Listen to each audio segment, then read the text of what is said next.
We wait. Be back. Okay.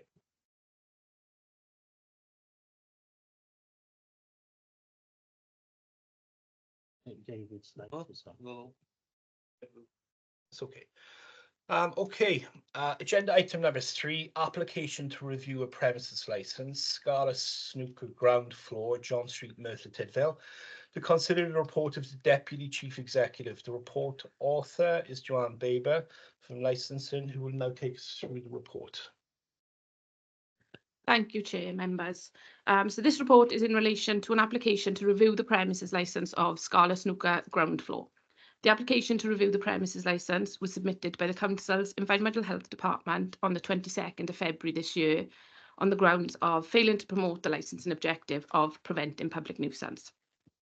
A copy of the review application can be found at pages 11 to 19 of the report. During the statutory consultation period, 3 relevant representations were received by the Licensing Department, and copies of these can be found on pages 21 to 27 of the report. Environmental Health have provided additional material in support of the review application, which can be found at pages 29 to 46 of the committee report. Written submissions and supplementary information have also been submitted by the premises licence holder in response to the review application, and these can be found at pages 47 to 79.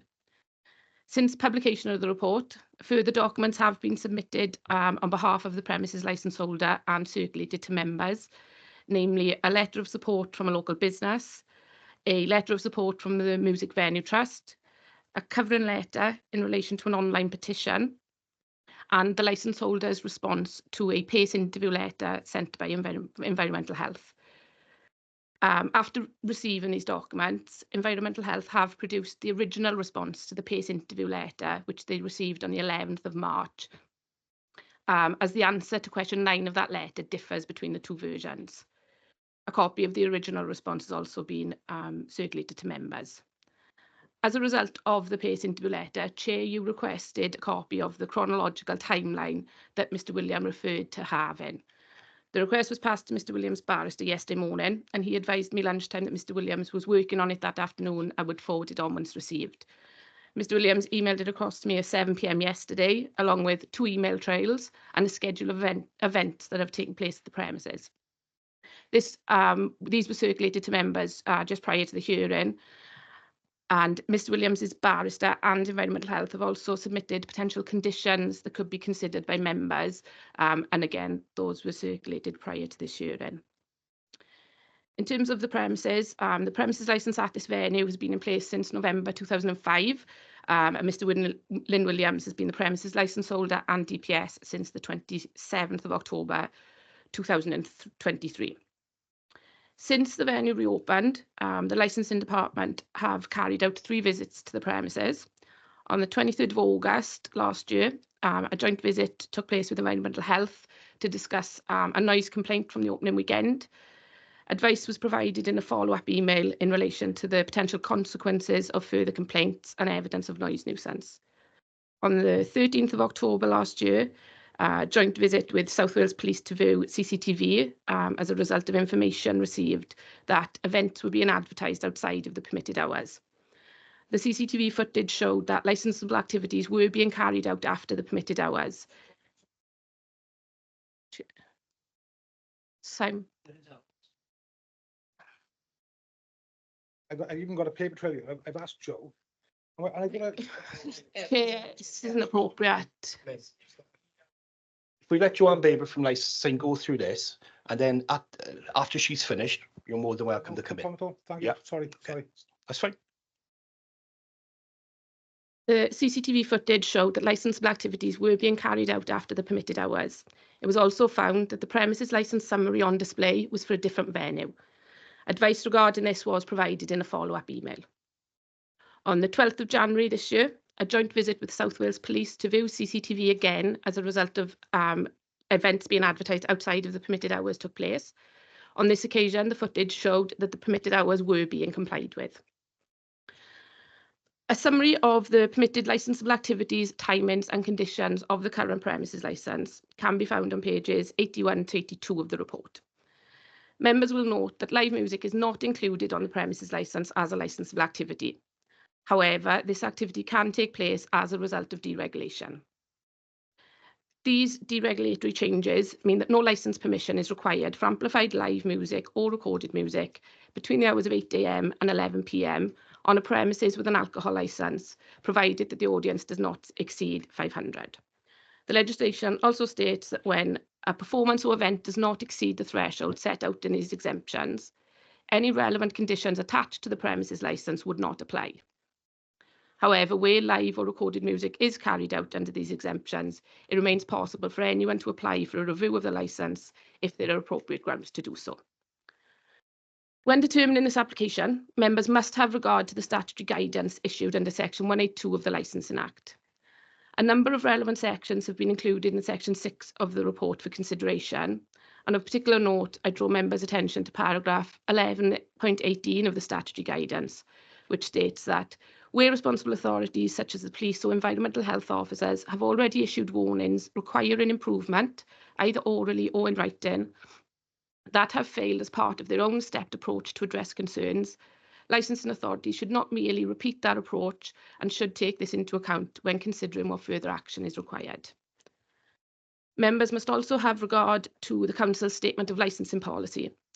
The policy states that the licensing authority will carry out its functions under the Licensing Act 2003 with a view to promoting the 4 licensing objectives, each of which is of equal importance. A number of paragraphs in relation to the prevention of public nuisance are outlined in Section 7.3 of the report. The policy also states that the licensing authority will take a particularly serious view of any review application where management practices are failing to address adverse impact to the community, where there have been prolonged and or repeated instances of public nuisance.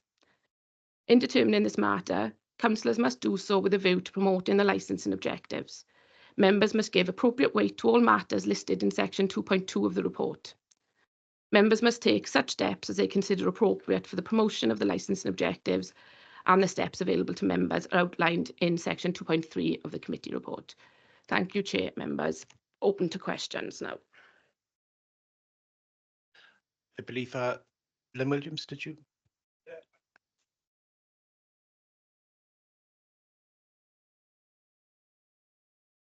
Sorry. Yeah, that worked now. Thank you. No, yeah, first I'd like to apologise then for interrupting. I'm not kind of used to these environments, and I apologise for that. Like I said, on the October the 13th, the licensing did attend our premises with a complaint that there was a breach of our times of opening. They attended on that day, and as from our knowledge that there was no breach taking place. Joanne didn't, or the police didn't give us any indication that a breach had been made. I followed up actually about 2 weeks back to ask Joe to provide me an email with the outcomes of those particular visits by licensing, and at each time on the email I received, it confirmed my knowledge that there was no breaches at all. Now, she is right when she says that a copy of the license was wrong. And we apologise for that, because there was a mix-up when we transferred our previous business of Hardy's. We brought a license with us, and it was mistakenly put in instead. There was a mistake, and we sort of kind of hold our hand up to that. But in terms of breaching the time of that, with the assessment of the CCTV, that's the first time I have any knowledge of it at all. And in fact, that was also witnessed by the manager of the venue and my partner, Dean Lapman, at the time. So that I'm sorry that I interrupted, but I was quite confused there, but by that sort of allegation. That's all. Thank you. Mr. Williams, no problem for the interruption. I've been doing it 7 years, and I'm still trying to get it right. Can I ask a question? Can I respond to that, Chair? Yeah, okay. Yeah, so I was the officer who visited on that occasion. There was regulated entertainment taking place past midnight, recorded music past midnight. We discussed that with Mr. Williams there. When the issue was identified in terms of the licence summary that was on display for a different venue, that did have later hours, and Mr Williams claimed that it was just a mistake, that was the hours he thought he had. This was followed up also in an email reminding him of what the permitted hours were. So I dispute entirely what Mr Williams has said. It was discussed there and then.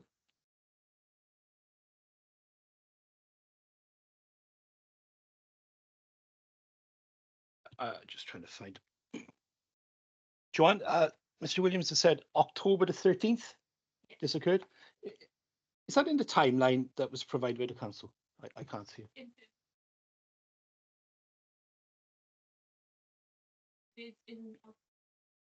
Yeah. Thank you. Has it gone off? Sorry, it wouldn't be in the timeline that Environmental Health have submitted, because they didn't have any involvement in that visit. It is detailed in the report. And also, just to clarify, that the email Mr Williams asked me for a couple of weeks ago gave the exact information that is in the report. But on the 13th of October, this is what was found. I have a copy of that email if it assists members. Thank you, Joanne. Yes.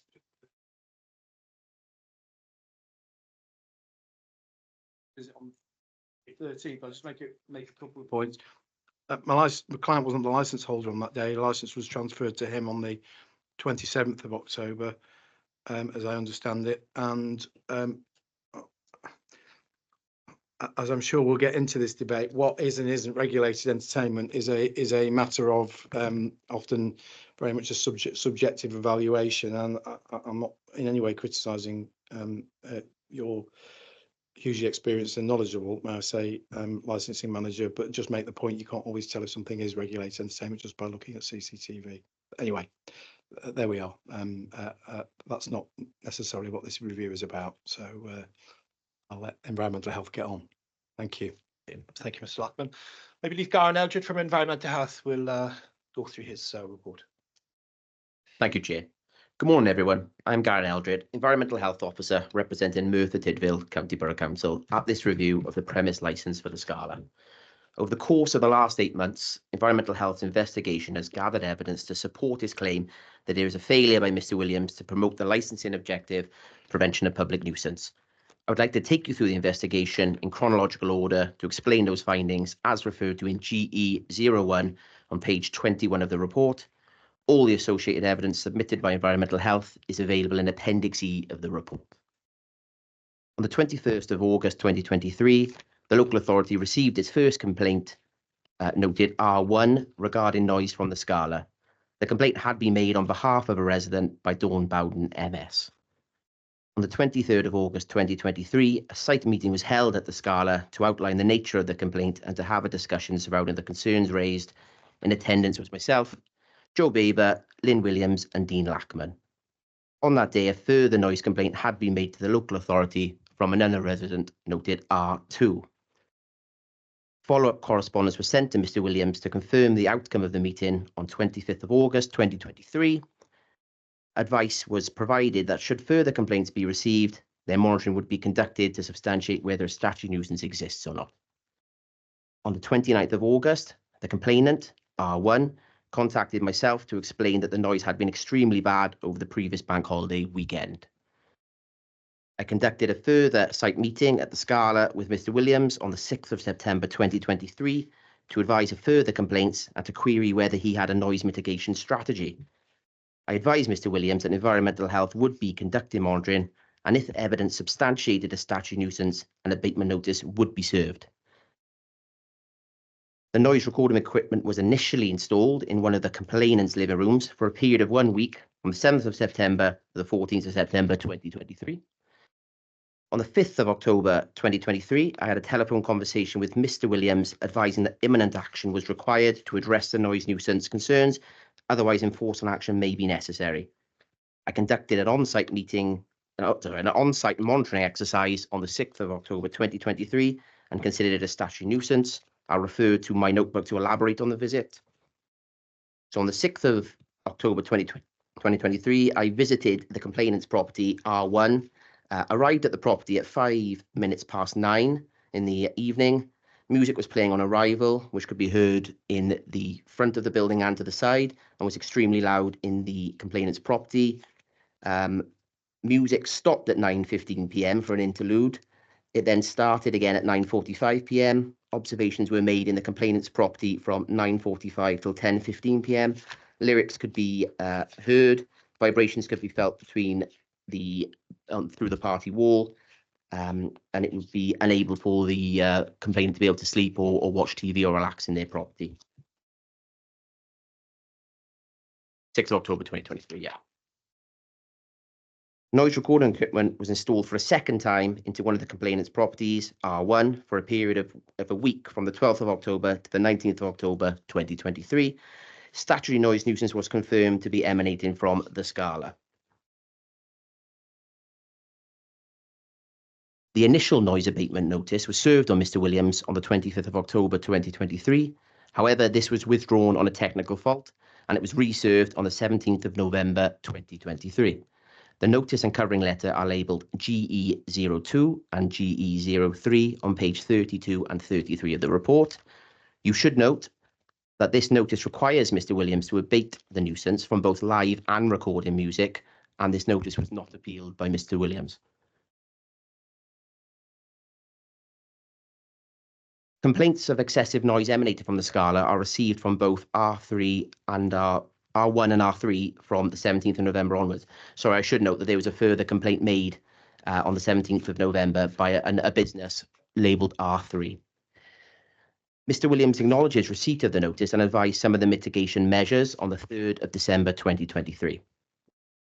The 8th of December 2023 is the date in which the abatement notice must be complied with. The notice, again, was not appealed by Mr. Williams. On the 15th of December 2023, I conducted an on-site monitoring exercise which witnessed a breach of that notice whilst a live band was playing at the Scala. I'll refer to my notebook to elaborate on that visit. Visit conducted on the 15th of December 2023, arrived at the complainant's property at 8:30. Live music observed on arrival at the property to the front and side of the Scala, able to again pick out lyrics of Bon Jovi songs, and felt vibration through the party wall. Complainant was unable to relax, watch TV in their property. Nuisance substantiated. I was at the property for 45 minutes and left at 9:20 in the evening. On the 20th of December 2023, I wrote to Mr. Williams to advise of the breach of the abatement notice and to remind him that the notice is still in place. I explained that legal proceedings would be instigated and consideration given to the review of the premise licence. I also advised that I would be inviting Mr. Williams to a formal PACE interview after the Christmas period. On the 21st of December 2023, I received an email from Mr. Williams advising of noise insulation work that had been carried out at the venue. From the 21st to the 31st of December, I continued to receive noise complaints from R1 and R2. I would like to refer you to GE04 on page 38. Which has some links for events that took place at the Scala during the Christmas period. I would like to point out that this is after the abatement notice has been served.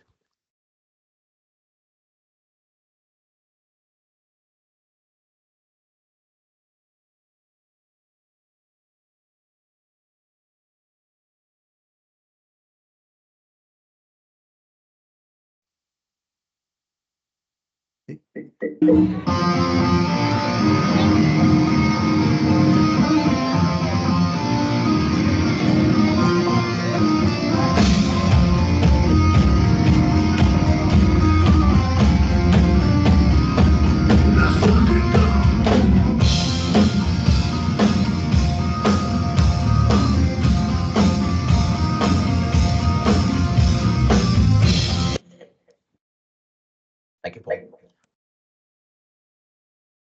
On the 2nd of January 2024, Mr. Williams notified me that events would be cancelled throughout January, while further noise mitigation work took place and a noise assessment was undertaken by Paul True, Acoustics and Noise Ltd. That report can be seen in GE5 on page 38 of the report. On 15th of January 2024, I sent a PACE invitation to Mr. Williams for the breach of the noise abatement notice. There was a delay in getting that letter sent out due to the Christmas period shutdown. On the 29th of January 2024, I received a further complaint from R1 via local Member of Parliament Gerald Jones MP. R1 also contacted me directly to state that noisy events had recommenced and were as loud as they were before the January break. Mr. Williams made contact with me on the 6th of February 2024 to advise that he wasn't going to attend the PACE interview and would like the questions sent to him in letter form.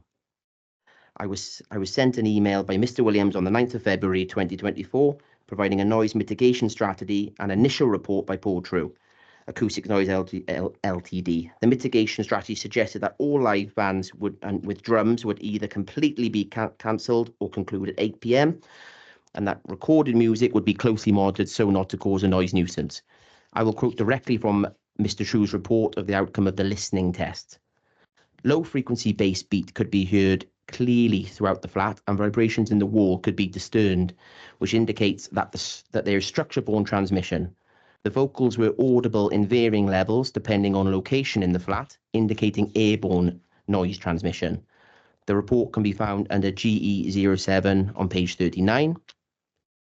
I was contacted by complainant R1 on the 12th of February 2024 to advise that noisy events had continued through the previous weekend.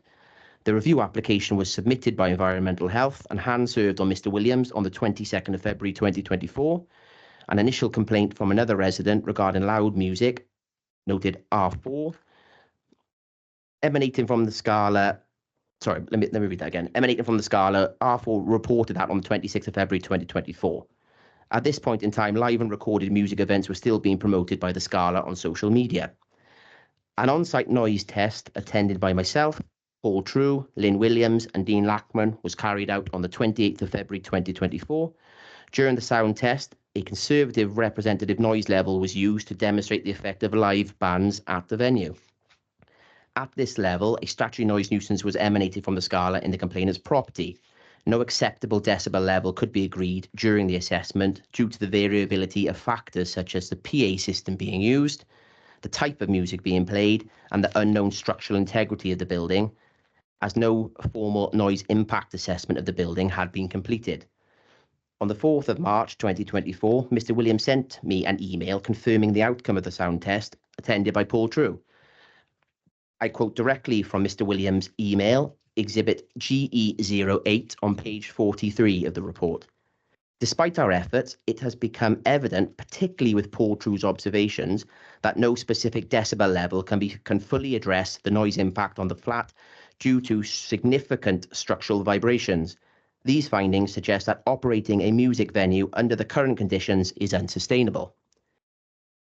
Mr. Williams also went on to say that Paul's assessment further indicates that without substantial structural modifications, the building does not serve its intended purpose as a music venue.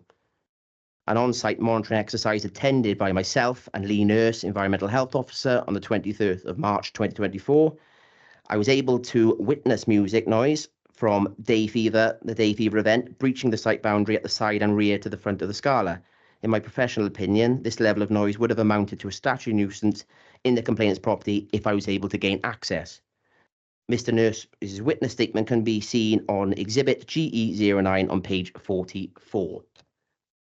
To date, Mr. Williams is still actively promoting and running music events at the Scala. This continued promotion demonstrates the licence holder clearly does not take this review, or indeed the need to promote the licensing objective, the prevention of public nuisance, seriously. This is particularly evident when you take into consideration the aforementioned evidence referred to in Appendix E of the report. Thank you. Thank you, Garen Eldred. Did anybody else want to come back on that? Okay. You said it was a technical fault with the original noise abatement notice. What was that, please?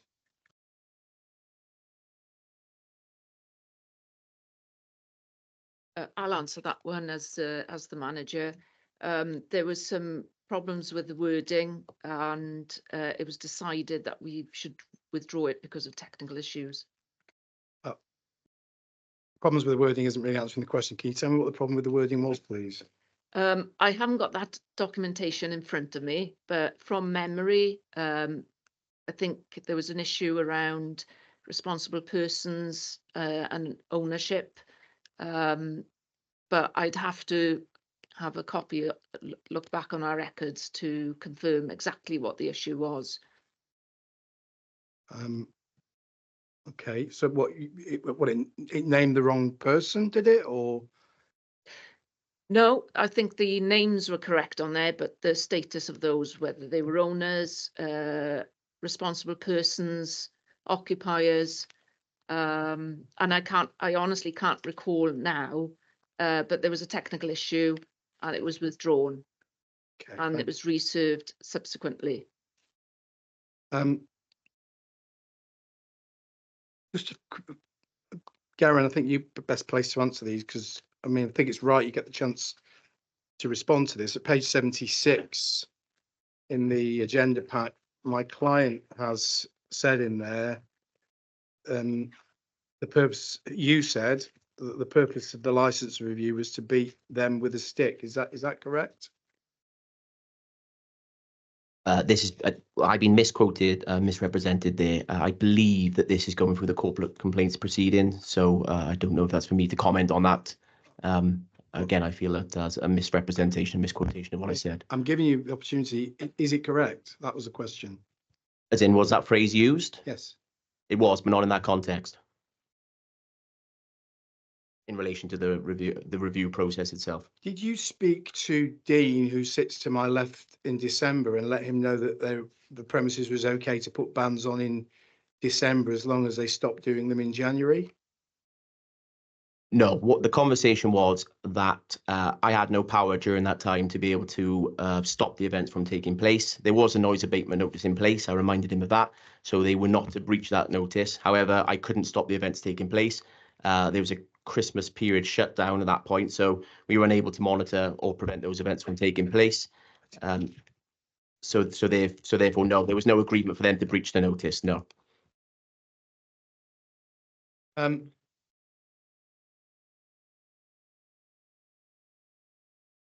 Just in terms of the noise abatement notices generally, it's right, isn't it?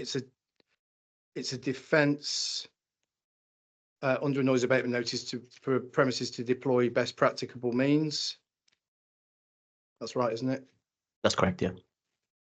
And you've made reference to the letter from noise, the noise report, forgive me, dated the 6th of, here we go, page 39 in the agenda pack.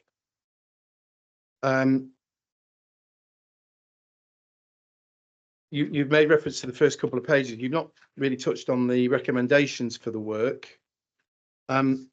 Would works such as those be representative? Would they typically characterize what could represent best practicable means? Physical works to a property, for example?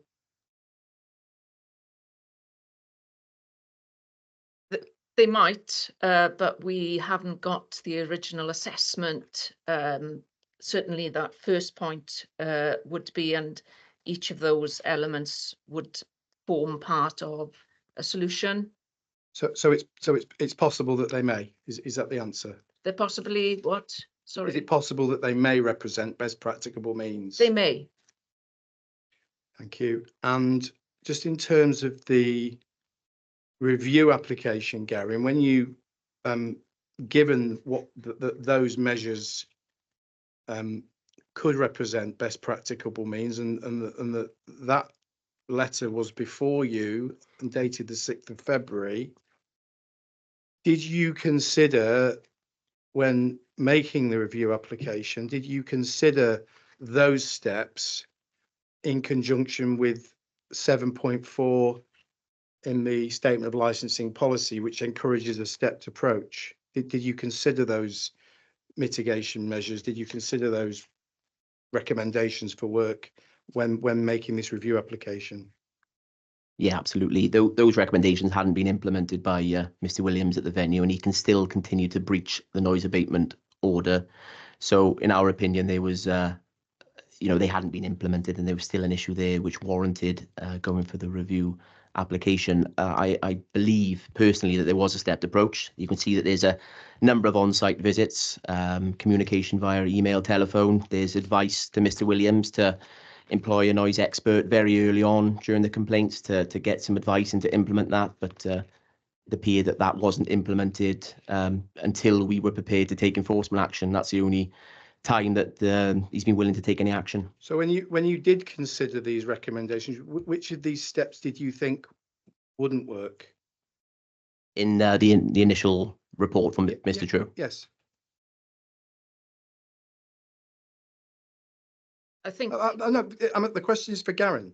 Garen has done the review application. He's answered the question. He did consider those steps. Which ones did you think wouldn't be effective, Garen? No, I think all of those recommendations will need to be implemented together. So not just one particular recommendation. I think they all need to be implemented. That's not answering the question. Which one of these would you say wouldn't be effective if they were implemented? That's the question. I wouldn't know until there's a further report done. There needs to be a proper full assessment done of the building, which hasn't been done. This is only an initial report from Paul True. He's recommended that further reports are carried out to look at the structural integrity of the building, and that would give you a proper assessment of what's going on. Because currently we don't know what the structure of the building is. We're just guessing as to the condition of the party wall between the two, whether there's any sound breakout between the steelwork. So I can't give that answer. Right, thank you. Thank you.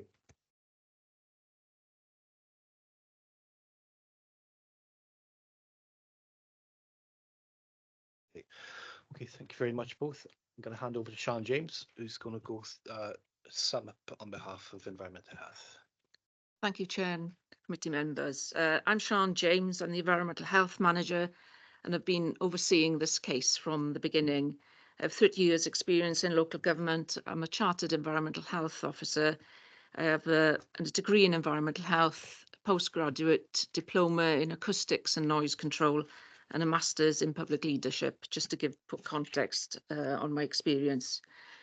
Before calling the review, the Environmental Health Service has taken a stepped approach to resolving noise nuisance at Scala Venue.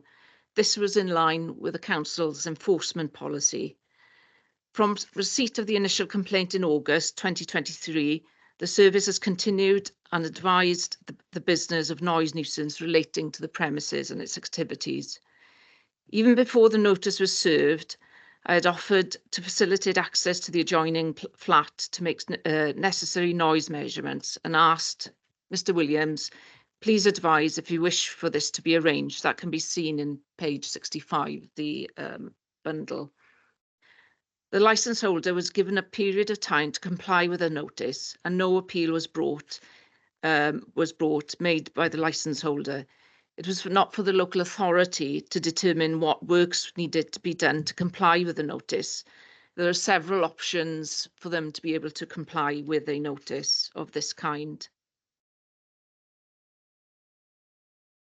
So the notice was served in November 2023 after the original one was withdrawn for technical reasons and remained in existence. The Environmental Health Officer advised the licence holder to engage an acoustic consultant, specifically in an email on the 6th of December, which can be seen on page 67 of the bundle.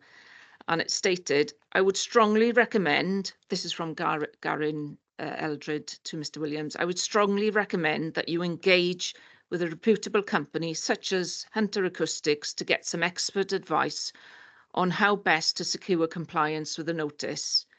That is something that should be done as a matter of urgency. Further complaints continued to be received by the service after the service of the notice.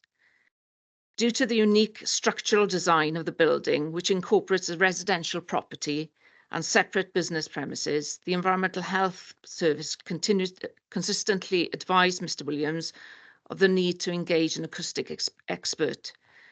We appreciate attempts were made to resolve noise issues. However, an expert was not engaged until January. Their report indicates substantial works would be required to reduce noise transmission.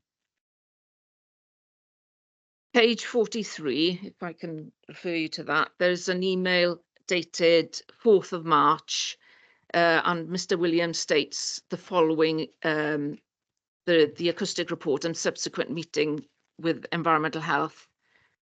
Despite, and this is what Mr. Williams says, despite our efforts, it's become evident, particularly with Paul Trew's observations, that no specific level, decibel level, can fully address the noise impact on the flat due to significant structural vibrations. These findings suggest that operating as a music venue under the current conditions is unsustainable. Paul Trew's then goes on to state, Paul's assessment further indicates that without substantial structural modification, the building does not serve its intended purpose as a music venue. Paul Trew's report, the acoustic consultant, can be seen on page 39 to 41, indicates 7 recommendations. To date, as far as environmental health are concerned, none of these recommendations have been implemented or acted upon. The licence holder has continued operating without fully taking on board his own experts' advice. We want to support local businesses, but we are here today as a result of an ongoing public nuisance, despite the licence holder being given numerous opportunities and advice from the council and his own expert. We have already heard that despite the warnings given to the licence holder by Environmental Health in December and over the festive period, carried on with events without regards to neighbours. Despite the warnings, in an email on the 23rd of March 2024, a further music event was held at the venue, which was attended by environmental health officers, and again, a public nuisance was evidenced. Environmental health accept the support of patrons of the premises who have attended the venue by means of letters of support, etc. Whilst a thriving local economy is clearly a corporate objective, the Licensing Act 2003 legally requires that premises must act in accordance with the statutory licensing objective. The statutory guidance itself states that the legislation provides a clear focus on promotion of the 4 statutory objectives, which must be addressed when licensing functions are undertaken. Environmental Health believe that the evidence provided and admissions by Mr. Williams clearly demonstrate that the operation of the premises does not meet the statutory objective to promote the prevention of public nuisance. I would therefore respectfully request that the Licensing Committee must set aside the aspirations of a thriving nighttime economy and make its decision based on the clear legislative focus of the Licensing Act 2003 in promoting the licensing objective, and in this case, the prevention of public nuisance. This provides important safeguards for those in the community. Whilst Environmental Health request to remove the exemption for live music, we are proposing conditions that will permit the playing of recorded music at the venue. The current licence does not permit the condition of live music. As advertised in the expert report of January 2024, which is on page 39 to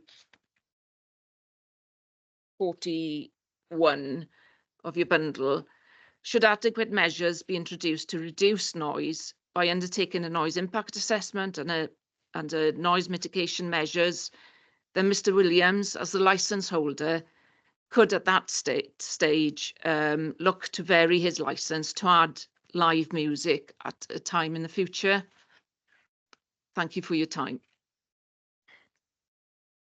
Thanks, Sean. James, did anyone to ask any questions of Sean? No? Okay. What I'll do is I'm going to ask committee members if they got any questions, and then I think probably go to if you want to sum up or anything.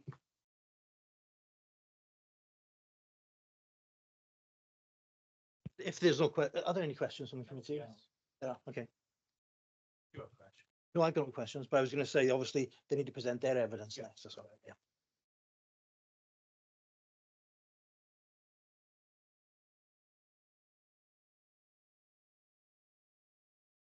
Okay.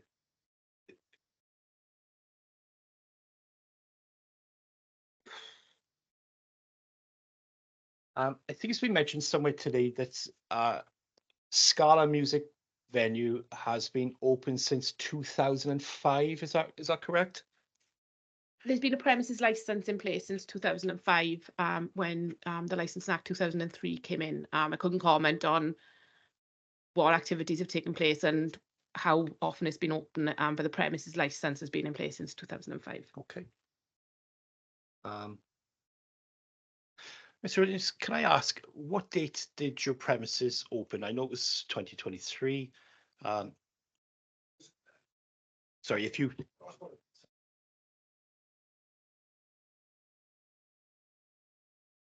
Okay, thank you very much.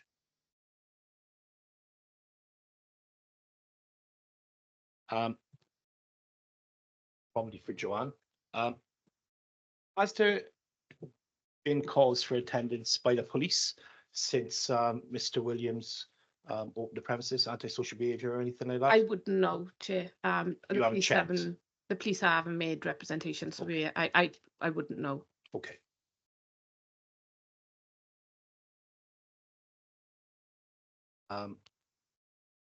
I'm going to go on to the letter that was submitted by. Forgive me, there's got loads of paperwork. Okay. It's a letter that was sent by Mr. Lynn Williams to Garen Eldred on the 4th of March, and I believe it's been referenced quite a few times today already. I don't know, I've got it printed out, Simon. I know it's Appendix 5, 43, okay.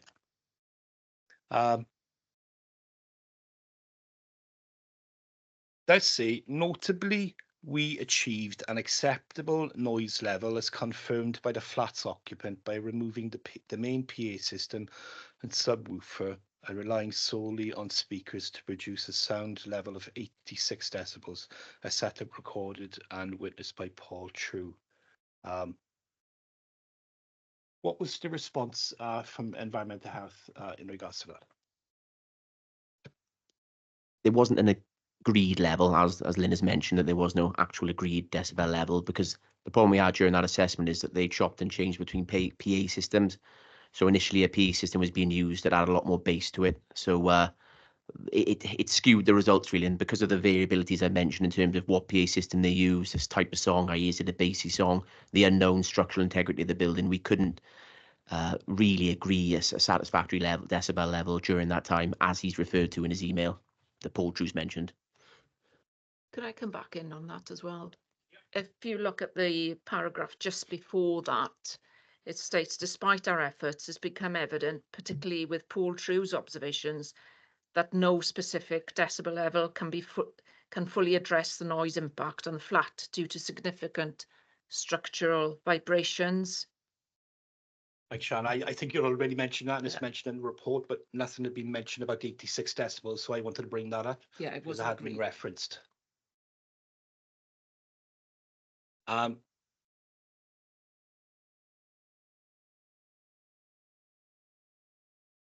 with me.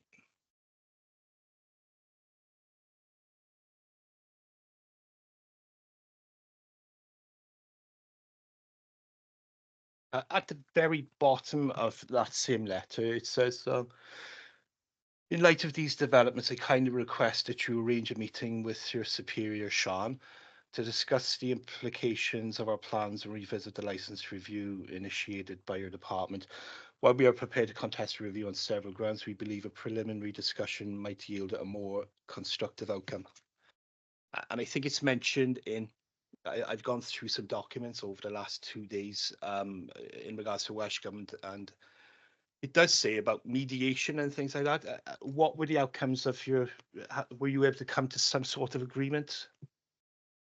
The discussions during that meeting revolved around a professional approach, which I didn't think was relevant to this review. And actually, there's a separate process that the council has for any corporate complaints. And on the same day, the papers were issued because the review process had already begun. We had exhausted means of working with the business extensively since August 2003, and yet we continue to be receiving complaints and substantiating statutory nuisance and gaining more complaints, which resulted in us believing it was a public nuisance. Hence, our only option at that stage was to bring a review forward. And that would have been in line with what Mr. Williams recommended, in that no further live music was to be played at the venue. As is indicated on that same letter on page 43, Paul's assessment further indicates, without substantial structural modifications, the building does not serve its intended purpose as a music venue. That's not to say that should there be works carried out, that in future it could be used for that purpose.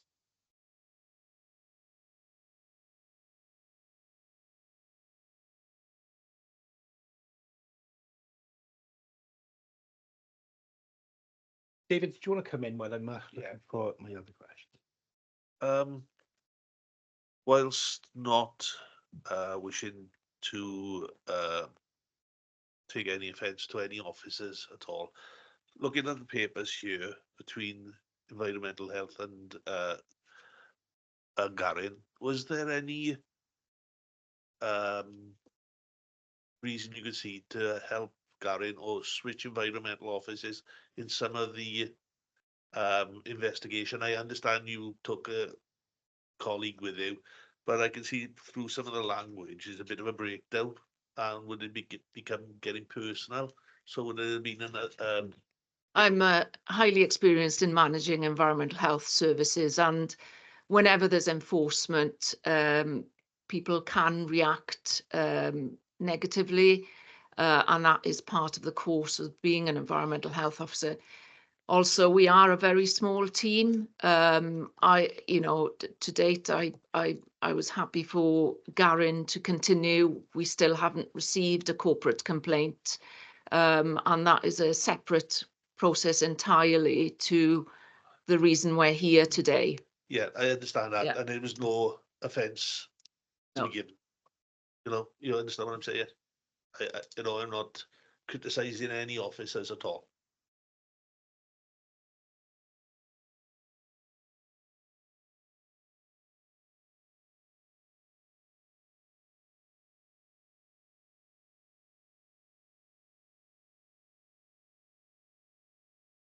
I'm going to go back to the 86 decibels, because it's referenced in there that I think Mr. Ali Khalhan was happy with it. At times, Mr. Mr. Garen Eldred was happy with it. Mr. Lynn Williams was happy with it.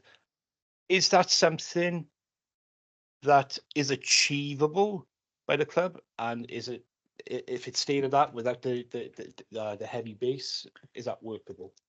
I think the difficulty we have here is that there are no experts on acoustics and noise control, and 86 decibels on its own is meaningless because there are lots of parameters around decibel levels.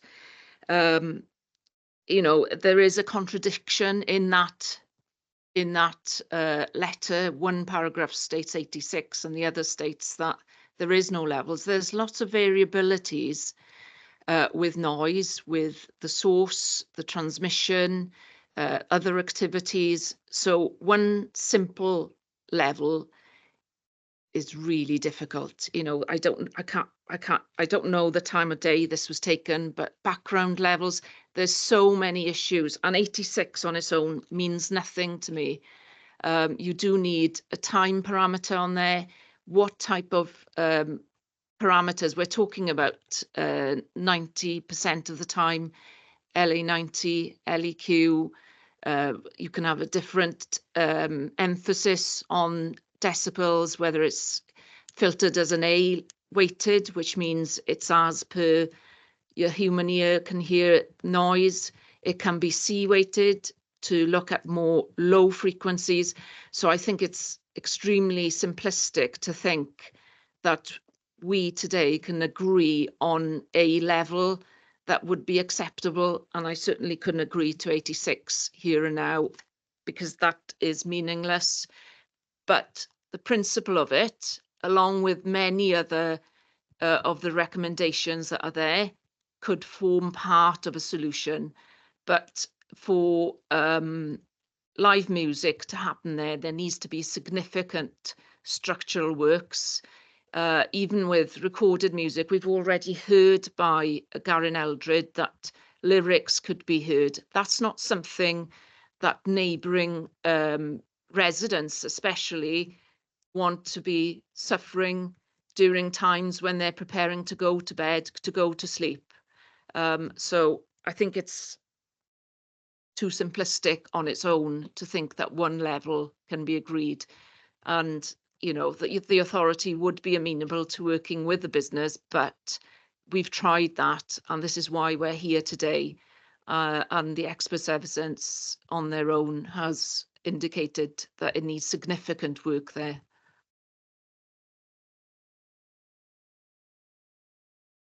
I haven't got any questions. Well, I'll ask the barrister, if you don't mind.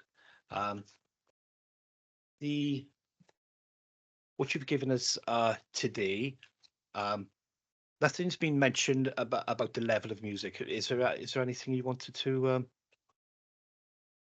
Did you want to include anything in that?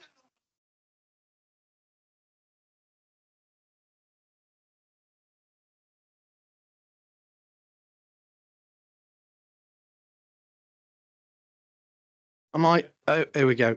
I'll be making a broader point about sort of the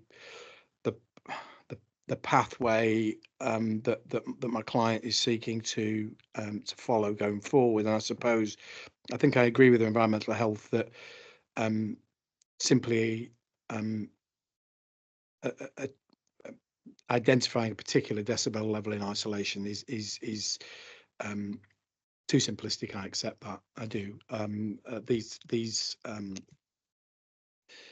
matters require quite a nuanced, layered approach. There's a number of varying factors that are brought into play, including background noise and various other matters.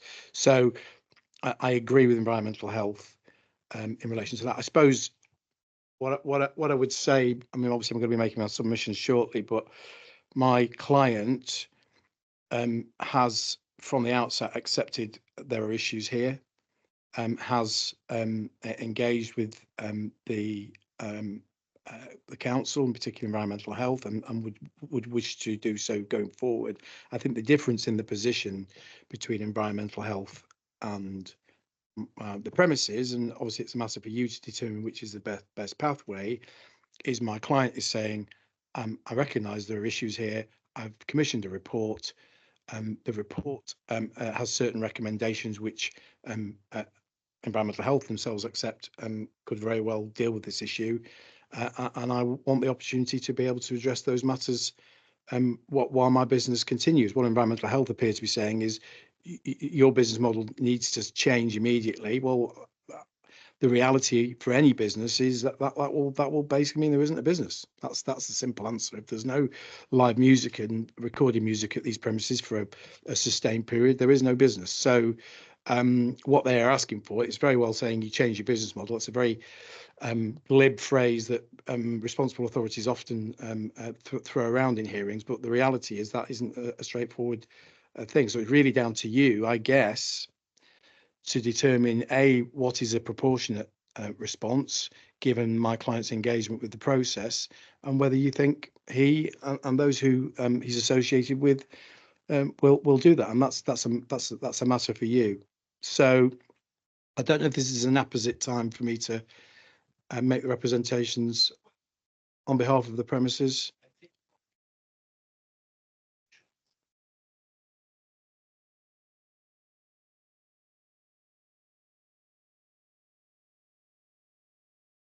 Yeah, I just want to respond to that comment. At no time through this process of investigation has environmental health wanted to close the premises. And in fact, we don't have the powers to close the premises.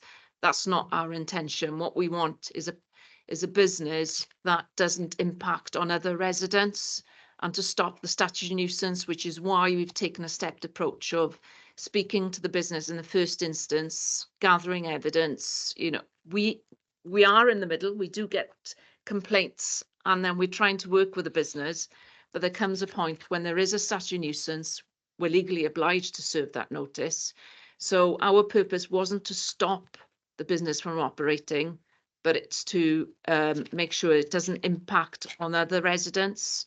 And as I mentioned earlier on, we're amenable for a condition for recorded music.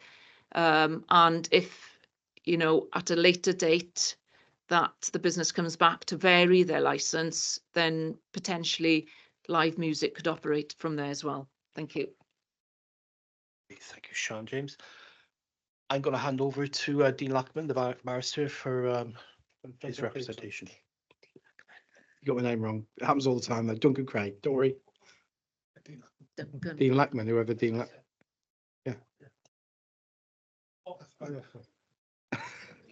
So Mr. Duncan Craig, I do apologise. I've definitely been called worse. Don't worry. I do apologise. Maybe at some point today I'll be called worse. Well, I will just make the point in respect of that. The review application says we would request that recorded music is removed from the premises license as a licensable activity. That is what the review application says. So I'm merely reciting that. I've set my client's position out. Sean is wrong when she says or suggests that the licensing objectives supersede everything, that they are the only thing for you to consider here today. That is simply wrong as a matter of law. The case of Hope and Glory is clear that this is licensing is a balancing exercise between the legitimate business interests of people who hold premises licenses, given the amenity that licensed premises provide, the benefit they can provide to the local community, the enjoyment people get from licensed premises, against the promotion of the licensing objectives. It's a balancing exercise. If the licensing objectives superseded everything and nothing else was to be considered, then there wouldn't be any licensed premises. It's as simple as that. Because, of course, licensable activities can negatively impact upon the wider community. That's why we have the licensing objectives, because people, when they've had a drink, can behave in a way that's aggressive or loud. And of course, if people are playing amplified music, that can negatively impact. But to suggest that this is a binary approach that you have to apply today is simply wrong as a matter of law, as a matter of common sense, as a matter of fairness, and a matter of balance. Because what we're actually dealing with here, there are three representations against the premises, and I'm going to invite you to discount one of them, please, namely Catherine Hay, who is contained at page 21. I visited the premises this morning. Her property is at the top of the hill to the left as you look out the front door. There are a number of other positive representations that have been made for properties that are closer to the premises than her. I just don't see how in any way she can be, her representation can carry any weight given the distance involved. So what we're dealing with here, and I'm not saying, by the way, that these representations don't have merit. Of course they do. But we're dealing here with, firstly, the residential property, and the representation there, forgive me, is contained, that's Mr. Ali Kalhan, that's contained at pages 23 to 25 in the agenda pack. And another representation from the snooker club, which is contained at page 27 in the agenda pack. And I'll drill down a little bit on those representations in some detail in due course, but please bear in mind, I am not in any way trying to diminish the right of anybody to make representation, but what we're not talking about here are widespread issues of public nuisance across a wide area where a huge number of local residents. You're fundamentally here assessing two premises that are contained within the same building. Do not accept that environmental health have, in respect of this review application, engaged in a stepped approach. I think in some respects, I take on board what they've said. I mean, a noise abatement notice, that there are statutory requirements. That doesn't mean people necessarily have to move forward with the haste that has clearly been applied here. But I think my client does accept that there was a statutory nuisance demonstrated by virtue of the fact that they didn't appeal that notice. And in fact, within correspondence, he explained the reason for not appealing that was that he wanted to work with environmental health to find solutions. And to suggest that my client, as Garen has done, has not taken these proceedings or any associated proceedings seriously is just plainly wrong, because all you've got to do is look at the agenda pack. He sent an email, which is at page 62 on the 1st of November to our environmental health, sent another email on the 3rd of December, that's contained at page 66. He sent another email on the 20th of the 12th. He sent a letter, so that was at page 68. He sent a letter on the 8th of February, and he sent another letter on the 4th of March, that was page 43. He's also engaged, there's obviously a PACE interview questionnaire, he's responded to that.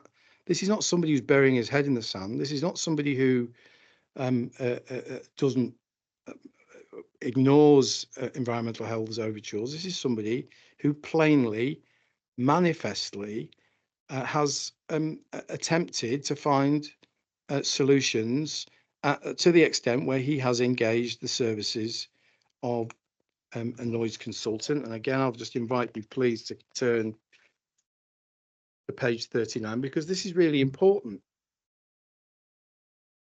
Environmental health, having served a noise abatement notice on the premises, and it's been confirmed by then that the premises are employing or deploying best practicable means, that serves as a defence to a notice, noise abatement notice. It's quite telling, I suggest, that they did focus on the matters that are contained within there that talk about the current conditions. Well, the current conditions are what the premises presently is. My client throughout this has said, I will do what I reasonably can to address this. His letter or email dated the 4th of March, very much cherry picked, I felt. He does say these suggestions, these findings suggest that operating as a music venue is unsustainable under the current conditions. He's acknowledging that there have to be steps, and those steps are set out at page 40 and 41 in the agenda pack that form the recommendations of the acoustic and noise report dated 6th of February. I did ask Garen about this and whether he didn't seem able to frankly answer the question satisfactorily in any way. There are steps there that the premises has been recommended to take that environmental health acknowledged may well address the problem. And what my client is saying is, please give me the opportunity to address those matters. I will do what I reasonably can to address that. And so from that point of view, I'll take you through them. It's a detailed physical survey, detailed acoustic survey, substantial structural works, the services of a structural engineer to inform the safe design, a combination of tried and tested solutions informed by the site testing, and both of those will deal with airborne noise and perhaps more relevant here, structural borne noise. Client did not. Smith suggested he threw the towel in this email. He didn't. He said he has to reconsider his business model, and he does go. To be fair, go on to say that consequently will cease operations. But obviously in terms of that, he's had a change of heart, which is hence why I'm here now. But he simply wants the opportunity, and he's asking you to afford him that and to take those steps. I deal with a lot of these.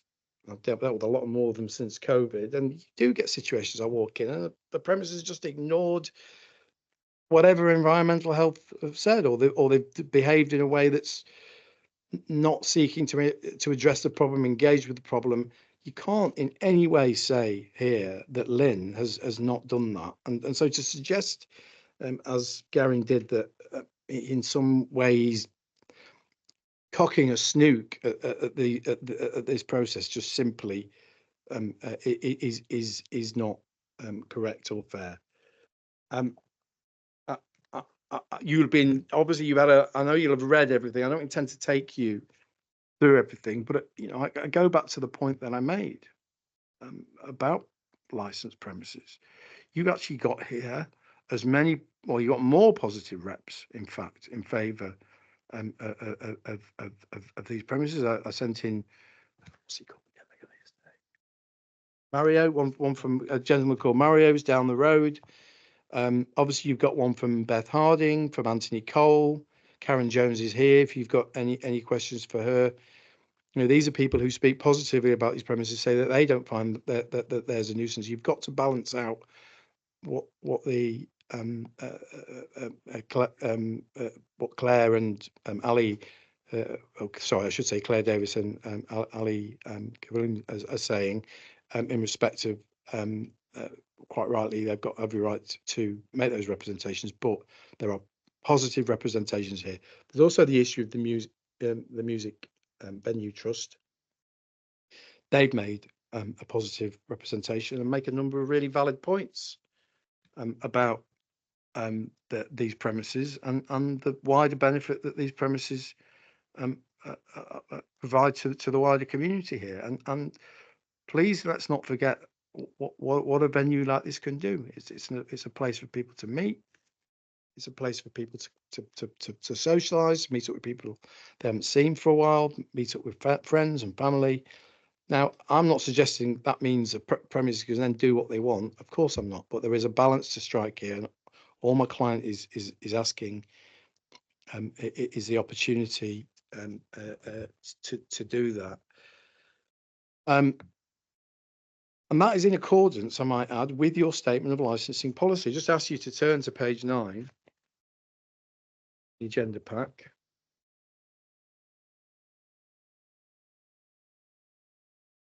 Policy states the licensing authority and partners will adopt a stepped approach where early warnings of concerns will be given to licensees to allow an opportunity to address problems.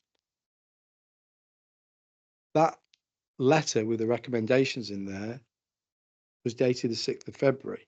And I'll just invite you to ask yourselves, given the recommendations that were in there, was Lynn afforded the opportunity to address those problems based on that report? It does say a failure to heed of a warning and affect an improvement is likely to result in a review. Well, he wasn't given the chance to make those improvements. That's plain from the chronology and the timeline that's been provided in here. I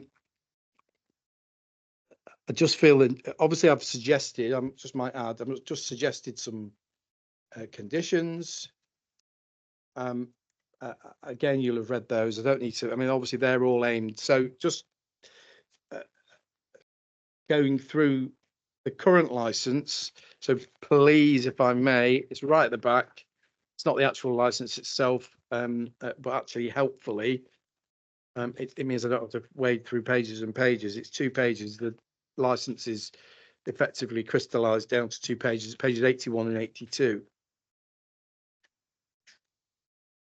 But the first thing to say about that is that there's no Annex 3.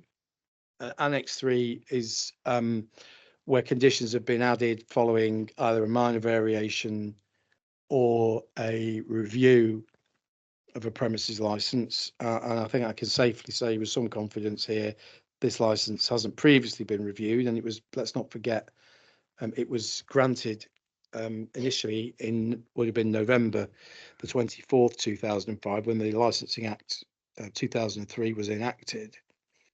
So these aren't the premises that have previously caused any issues. And that's something it's not an overwhelming consideration. You're dealing with the here and now, but obviously these aren't premises that have caused problems in relation to nuisance previously, because if they had, the narrative would be very different today. You then have 7 conditions, which are the conditions that are consistent with the operating schedule. So that's essentially what would have been on the license when it was ported across in November 2005. Just invite you, please. So condition 7 is essentially aimed at dispersal of patrons. It's not particularly, well, it isn't enforceable. I don't know how you enforce a premises ensuring that persons leaving the premises do not conduct themselves in a manner as to cause annoyance. It just simply isn't enforceable in any way, nor is promoting good behaviour. Conditions on licenses have to be precise and enforceable and capable of being met.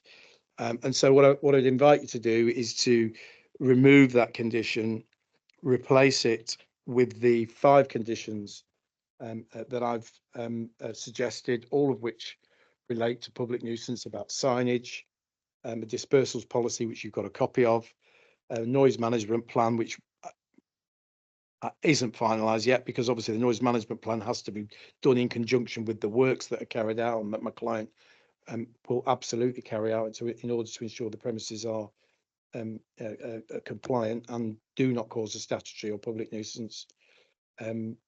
Condition in relation to windows and doors, might be a question mark about the live music there. There's a lot of mental gymnastics going around in my head about the disapplication of regulated entertainment on this license, but then there are other exemptions under Schedule 1, in particular under paragraph 12B of Schedule 1, that relate to workplaces. There's a lot of, and I know you'll be very well advised today. I'm not going to dwell on that in any detail. I know you'll be properly legal advised today. Obviously, there's been concerns raised about wastage, about recycling material, the noise of that. So there's restrictions around deliveries and waste in order that the hours that is carried out are frameworked on the license, and so the premises is restricted around when those activities take place. I did mention that you see a letter there from about a covering letter in relation to a petition. I've seen the petition. It's over 1,300 signatories. Petitions have very limited weight in these proceedings, and I fully accept that. And I also felt that serving that wasn't going to serve any particular purpose, not least because there would be huge amounts of redaction involved. But what I can confirm as a member of the bar that I've seen that petition, and it's a big petition. As I say, over 1,300 signatories. Obviously, you've seen what my client has had to say about the complaints around the fire alarm.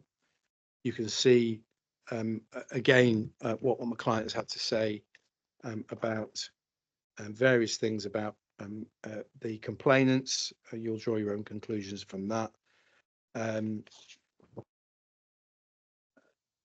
Obviously, I've given Garen the opportunity to respond to the allegation about, he said, the purpose of these proceedings was to beat the premises with a stick. He's accepted saying that, but it's what he's, to be fair to him, said that's been taken out of context. So, look, overall, my client accepts there have been issues at the premises, and that's supported further by the fact he didn't appeal the noise abatement notice. But the reality is, if these premises either A, cannot have live and recorded music, then there isn't a business. Or if there is a hiatus placed on that takes effect immediately, then again that will effectively mean the business will cease to function. They have demonstrably taken a number of steps. They stopped playing music in January. They've stopped doing live music till 8 o'clock. So they are working around the fact that in the recognition there is a problem, but they want to be able to continue to do that until such a time that the works have been undertaken. So we're not sat here, I'm not sat here on behalf of Lynn saying we don't think there's an issue to address here. In fact, he has already taken huge steps, and I think there's no question there's been an improvement in the position over the last 3 or 4 months. He just wants more time to be able to do that, and to undertake the works to ensure that he does promote the licensing objectives, particularly the prevention of public nuisance, but does so in a way that makes the business viable going forward. So we are pleased going to invite you, therefore, to add the conditions that have been proposed by the premises, and allow Lynn and all those alongside him, Dean, Callum as well, to positively continue the process in order that this venue can continue to provide a positive impact upon the nighttime economy here in Merthyr. So thank you for listening. I think I've covered all I need to cover. Anything else? No, there we go. I've got the thumbs up. So there we go. Thank you very much.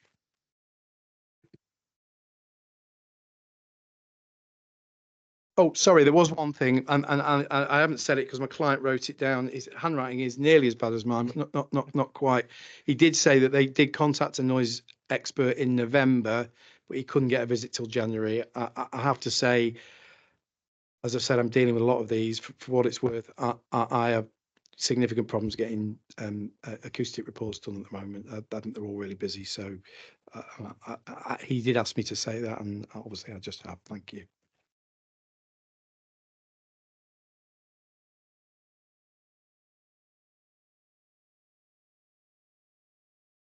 Thank you very much, Mr. Duncan Craig. I think Sean James has questions. Thank you. I just want to correct that I didn't say that the licensing objectives were the only considerations. What I did say was a quote directly from the statutory guidance that says the legislation provides a clear focus on the promotion of the 4 statutory objectives, which must be addressed when licensing functions are undertaken. I just wanted to clarify that point. Thank you for your information around your case. Could I refer you to page 66 in the bundle, whereby you list a number of improvement works that had been undertaken? How did you derive at an improvement of 108 decibels at that time?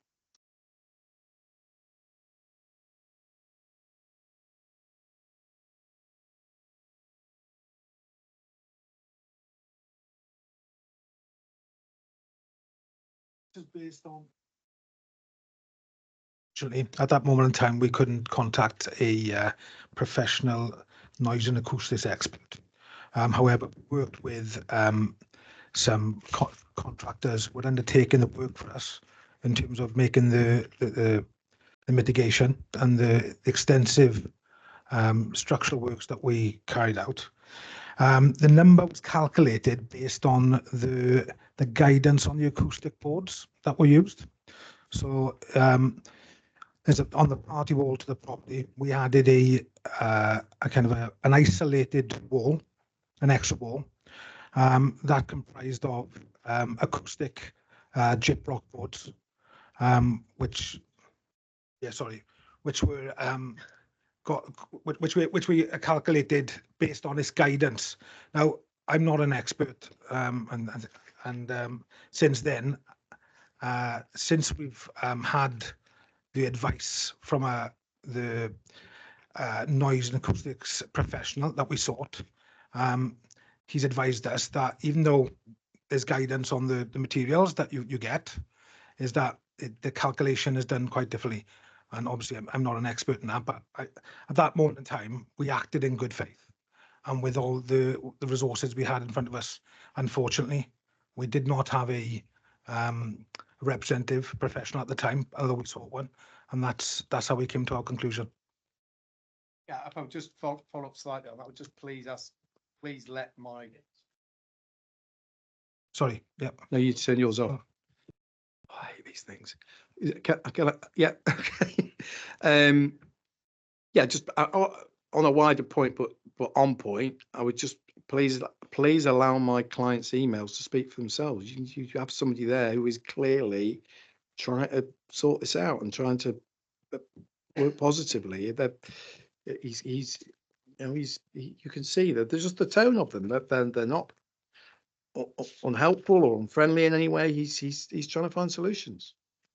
Thank you.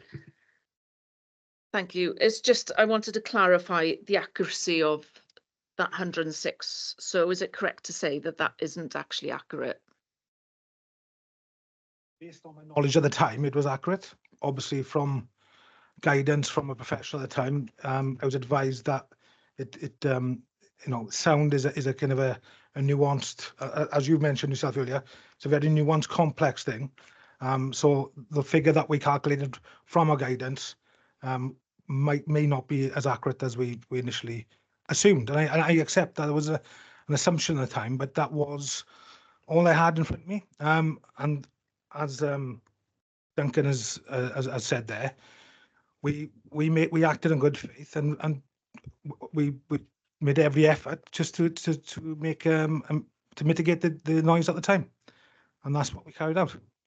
Okay, thank you. It's so there were no actual measurements of the effectiveness in the flat adjacent to this premises. So this 106 is a calculation that you thought was correct at the time, is what I'm trying to get to. Oh, yeah. So yeah, it was a calculation at the time. However, we did, myself and my business partner did have access into the flat, and we made measurements of sound. Again, these were measured around 30 decibels, but I think we're going to go back to what we said earlier. These things are quite complex, and it wouldn't give a fair representation of whether a nuisance was caused or not. Thank you. Just one more thing on that same email of the 3rd of December on page 66 of the bundle. It mentioned you had engaged Hunters Acoustics to come and do your work. I assume that is the same consultant that wasn't available until after Christmas, until January. No, it's a different consultant. Because of the stepped up pressure put on us prior to Christmas by Gary Eldred and yourselves. Obviously, the pressure was stepped up in December. I reacted by going out to market and finding somebody as soon as possible, because Hunters Acoustics were very vague in when their availability was. They told us in November that it was going to be January, and you can imagine the pressure on us at that moment in time. Our business, it was at risk. We had to make every effort to find somebody as soon as possible, and that person was Paul True, and that's why he ended up taking the role of our professional for sound and acoustics. Thank you. But that paragraph shows that you knew more needed to be done and you accepted that. So what formed your decision to continue with events throughout Christmas and the New Year period? I think, going back to the point, we made every, again, I go back to what I said earlier. We made every effort to mitigate the sound efforts, to mitigate the sound issues. However, I think it needs to be understood, and Duncan has already sort of mentioned this, that we have to operate as a business. If we did not, you're talking going into the December period with, going into the December period, a very busy time of year, which is kind of, it's essential that the business sort of makes the best of a Christmas period, and part of its sort of viability as a business. We sort of trying to drop myself there because I've lost thought.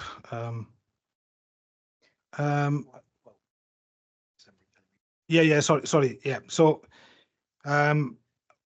we then, we had to operate until Christmas, obviously, for the financial viability of the business. However, we did approach Garin we had a telephone with Garin. We had a conversation about trying to mediate the solution with the complainant and the resident in the flat, and we reached a conclusion that we would, if we'd shut for Christmas, if we continued for Christmas, we would shut the business in January, which is evident from our emails, to find a solution from there. This was accepted by the resident. We even sort of generously offered a gift to the resident for his generosity at the time, I thought, because of the situation that he potentially could have found himself in. And that's where we are. Thank you. I think Mr. Ali Khalan wants to come in, but you need to come down and sit in front of one of the monitors, please. You need to come down. If you're going to speak, you need to come down. Paul will show you how to do. Okay. That's not true. I don't have any gift. I don't have anything to be agreed to be in Christmas. What are you saying? Okay, thank you, Mr. Khalan.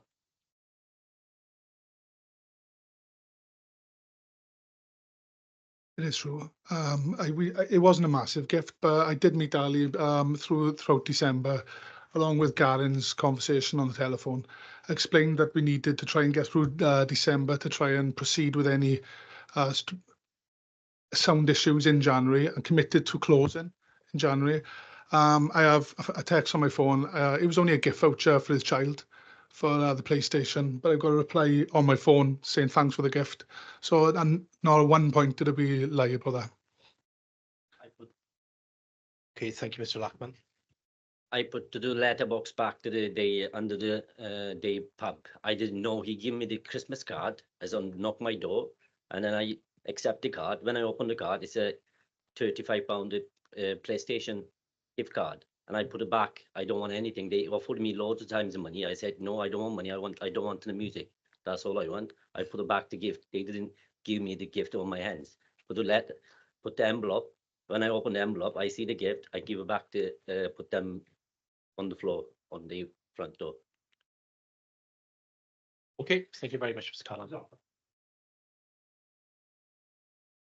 What did you say, sir? The offer was made. Yeah. Sorry, but I've got a text message saying thank you for the gift. Not at one point did anybody tell me I'm not receiving a gift. Not that it means a lot, but we reached out. I reached out to them in December to say, look, it possibly could be uncomfortable, but we are trying our best to beat this. I had a good relationship with Ali. He didn't want to speak to my partner throughout this process. Then in January, and it completely dissolved. But the gift was made. Whether it was returned, I don't know. I know nothing about that. There was nothing on our throw letterbox, but there was a reply saying thank you for the gift, and I said no problem. Thank you, Mr. Rothman.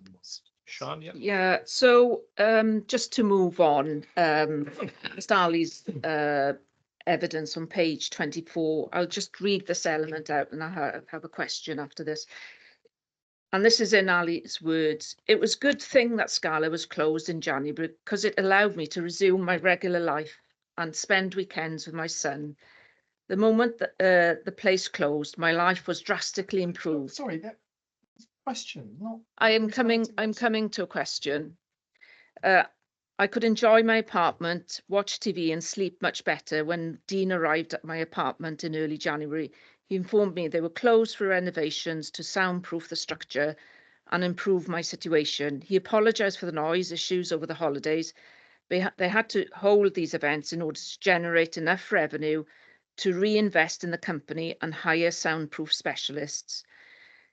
So at that point, going back to Mr. True, he came in and he gave you, I think it was 7 recommendations. How many of those recommendations have you implemented so far?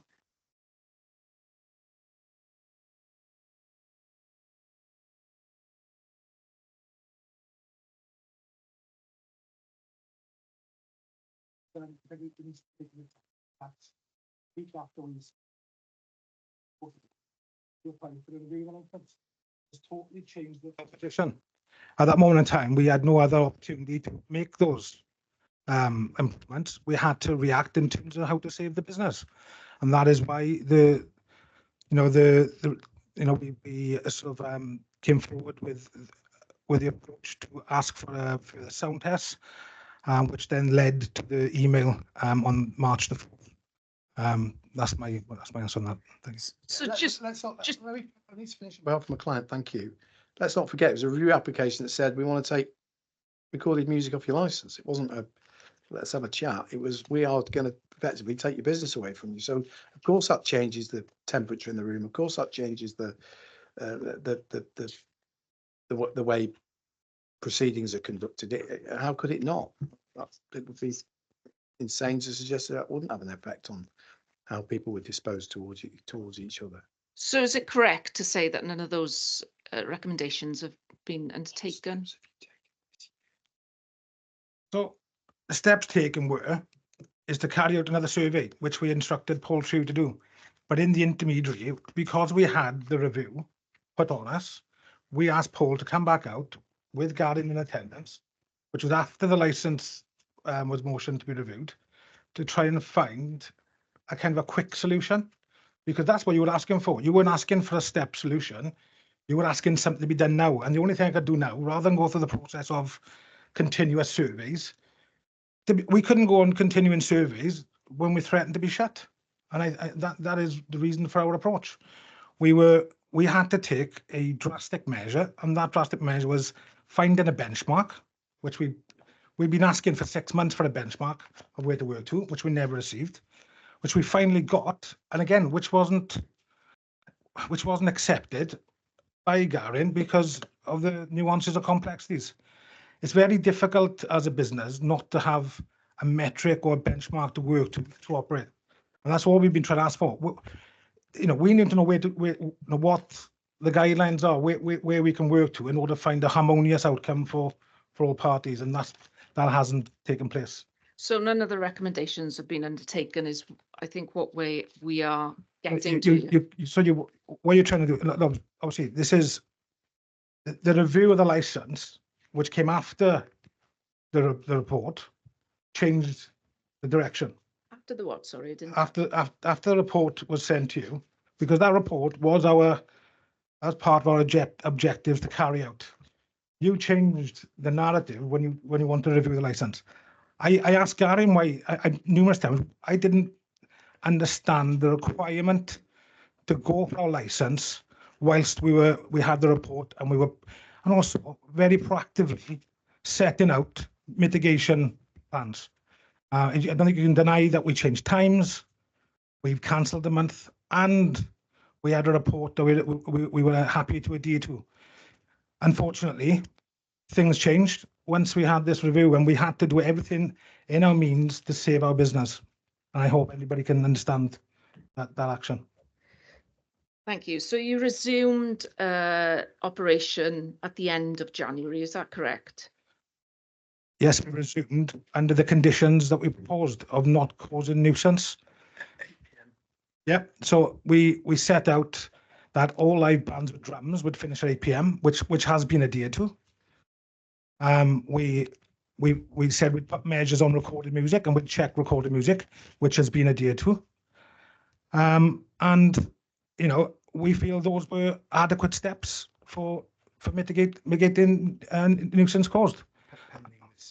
Yeah, pending this hearing, yeah. So can I just ask for your opinion on why Mr. Ali would mention in his evidence on page 27 that after you reopened, he states the music events resumed on the 26th and 27th of 2024, and they were the worst yet. For some reason, it seemed louder than it had been before.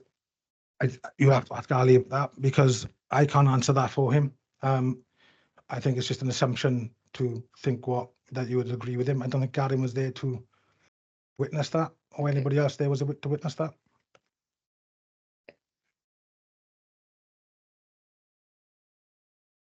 I'm looking at the paperwork you submitted this morning with the schedule of events.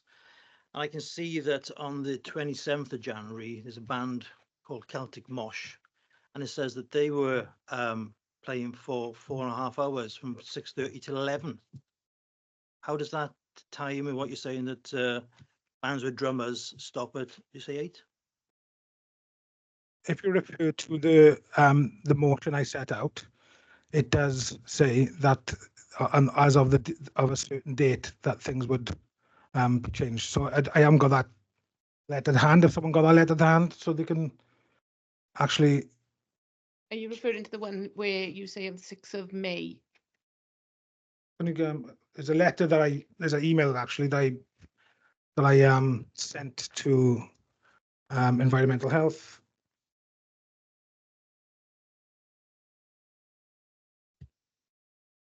And essentially, as much as I haven't got a copy of it, but I can you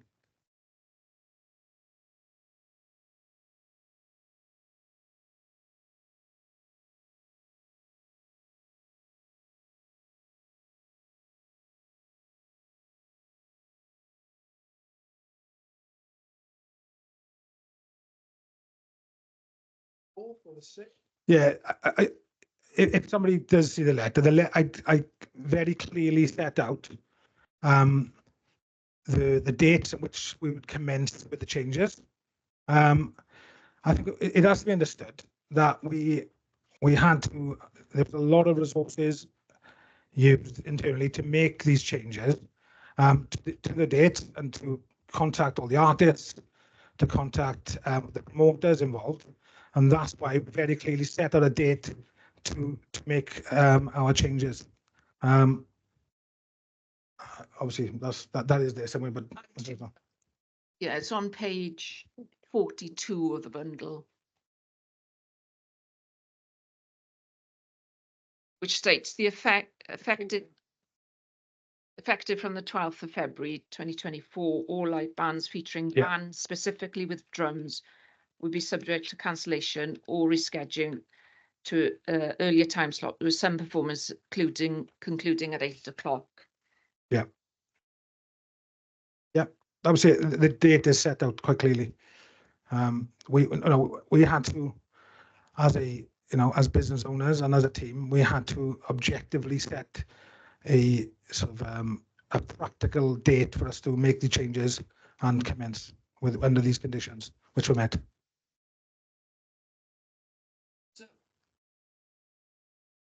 So I was going to come on to what Simon Jones mentioned.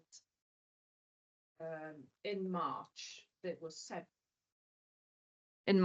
several events there, DJs, singers, bands continued, even though the 7 recommendations by the acoustic consultant hadn't been implemented. Just wondered why. Obviously, my understanding of nuisance, and I think what we heard today is there's a nuisance caused, not a sound problem. There was a nuisance caused.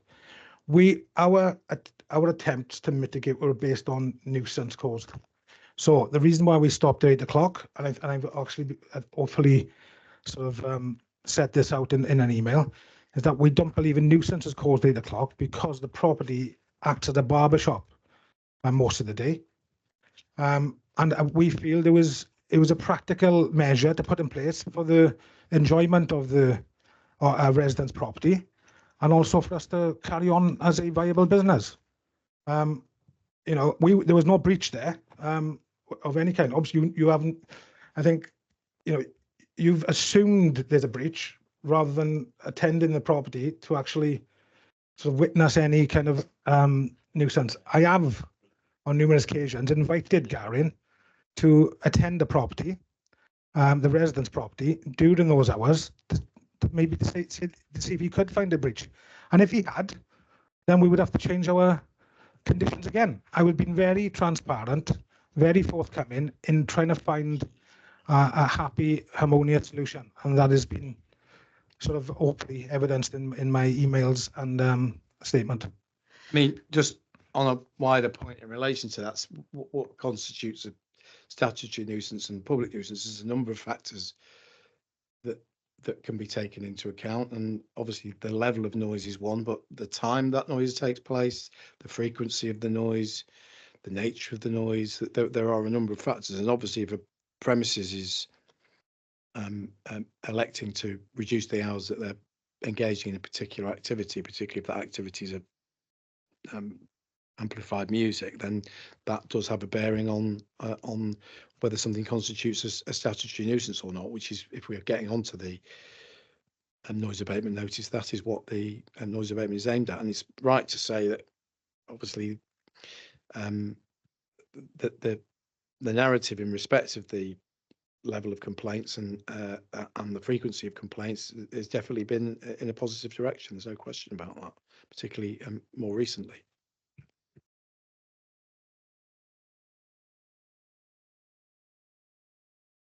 Just want to come back on one more point. On the 23rd of March, Garen Eldred and a colleague, another environmental health officer, did actually witness nuisance arising from the property. So I would dispute your statement just now. Hang on, just isn't that when he couldn't get inside the complainant's property, so he couldn't establish that there was or wasn't a statutory nuisance? We're talking about a public nuisance here as well, so it's not just a matter of being in a residence property. And he did mention that he was of the opinion that had he been in there, it would have been a statutory nuisance. So I think I just wanted to make that point. Yeah, I just want to close by saying thank you very much. I know there's a procedural level now, so I'll finish there. Thanks.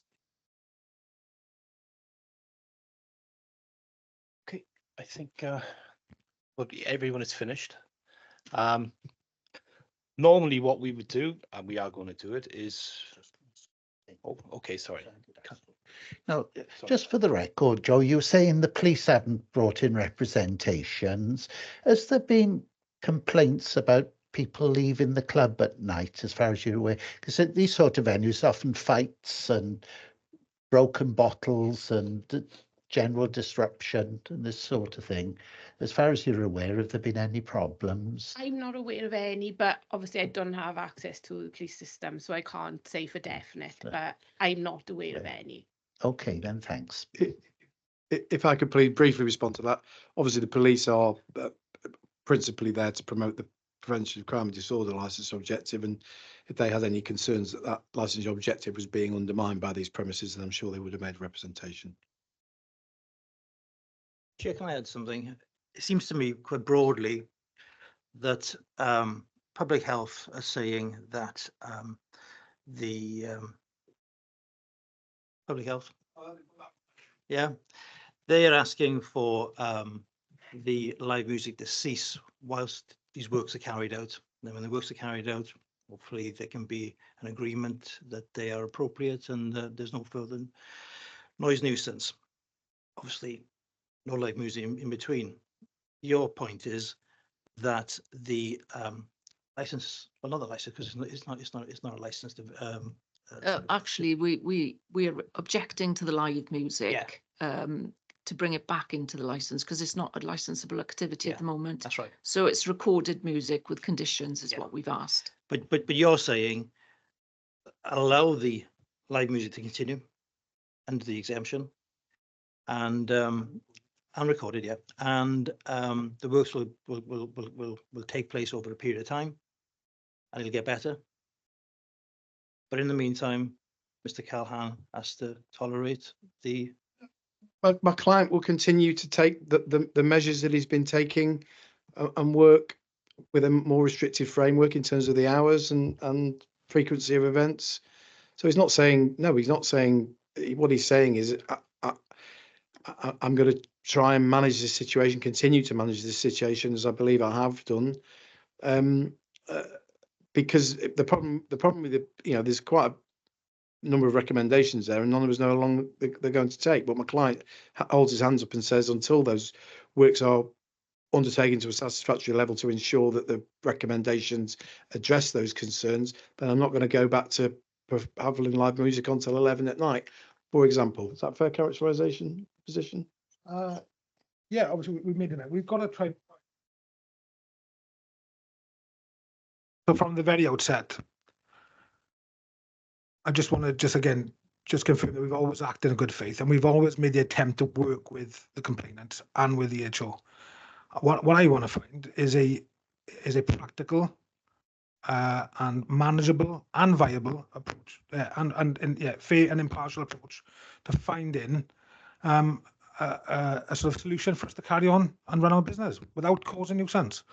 Now, I think what I've been frustrated with and what I'm requesting is just to have is just basically to have a sort of a common sense joined up approach of finding a solution here. And hopefully after today, maybe we can get to a point that we can have those practical discussions.